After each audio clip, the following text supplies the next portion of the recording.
আমার কেউ নেই, কেউ ছিল না।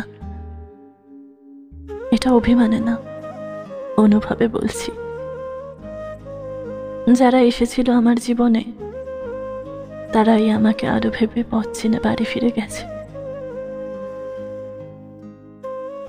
ল্যাম্পপোস্টের মতো বহুকাল দাঁড়িয়ে থাকতে থাকতে ভেবেছি বিধাতা আমার জন্য কাউকে বানায়নি। এক মাথার উপর আকাশ ছাড়া আমাকে কেউ ভালোবাসেনি।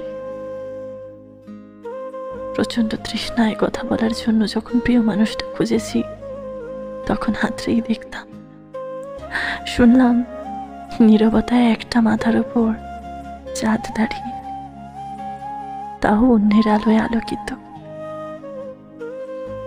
আমার কেউ নেই, কেউ ছিল না।